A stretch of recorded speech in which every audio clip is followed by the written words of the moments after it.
মধ্যপ্রাচ্য যুদ্ধ চলমান থাকায় জ্বালানি তেলের মজুদ বাড়াতে আলোচনা চলছে যুক্তরাষ্ট্র, রাশিয়া ছাড়াও সৌদি আরব, ভারত, মালয়েশিয়া, ইন্দোনেশিয়ার সঙ্গে। বিকেলে সাংবাদিকদের এই কথা জানান পররাষ্ট্র প্রতিমন্ত্রী। এ সময় শিগগিরই ভারতের ভিসা চালু হওয়ার বিষয়েও আশাবাদের কথা জানান তিনি। যুক্তরাষ্ট্রের অনুমতির দেখুন, আপনারা নিউজটা ঠিকমতো বলবেন। যুক্তরাষ্ট্রের অনুমতির প্রয়োজন নাই, যুক্তরাষ্ট্রের অনুমতির প্রয়োজন আছে কারণ একটা স্যাংশন দিয়ে রেখেছে রাশিয়া, সেই কারণে যুক্তরাষ্ট্রের কথাটা আসে।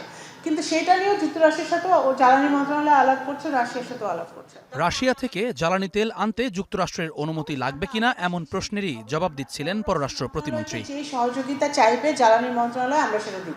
জ্বালানি মন্ত্রণালয়কে সব ধরনের সহযোগিতায় প্রস্তুত থাকার কথা জানিয়ে প্রতিমন্ত্রী বলেন, 1 মাসের মজুদ থাকার পরও ঘাটতি এড়াতে সৌদি আরব, রাশিয়া, ভারত ও মালয়েশিয়া, ইন্দোনেশিয়ার থেকেও আমদানির বিষয়ে আলোচনা চলছে। জ্বালানি মন্ত্রণালয়ের তথ্য অনুযায়ী আমরা যেটা জেনেছি যে আমাদের তেল মজুদ আছে, জ্বালানি মজুদ আছে। সেই মজুদটা যেন আমরা আরও বাড়াতে পারি, সেই জন্য আমাদের ডিপ্লোমেসি চলছে। আমরা যুক্তরাষ্ট্র, রাশিয়া, ভারত, ইন্দোনেশিয়া, মালয়েশিয়া সব সোর্সিংয়ে আমরা করছি।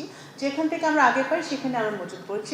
পুরোটাই কিন্তু বাংলাদেশের অর্থনীতি, বাংলাদেশের জনগণ, সাধারণ জনগণের কথা মাথায় রেখেই প্রধানমন্ত্রীর নেতৃত্বে এই কাজগুলো হচ্ছে। নতুন সরকারের সঙ্গে ভারত নতুনভাবে সম্পর্ক তৈরি করতে আগ্রহী, তাই শিগগিরই বাংলাদেশিদের জন্য ভিসার প্রক্রিয়া সচল করা হবে বলেও আশাবাদী শামা ওবায়েদ।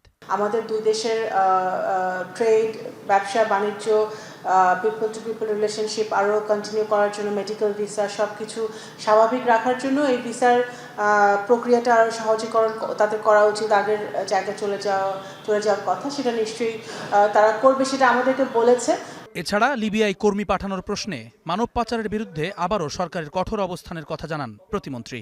মানব পাচার করতে না পারে সেই জায়গাতে বাংলাদেশ সহ সকল সংশ্লিষ্ট দেশের আরও কঠোর অবস্থায় যেতে হবে। Jumman Sadiq, javelin, Star News, Dhaka.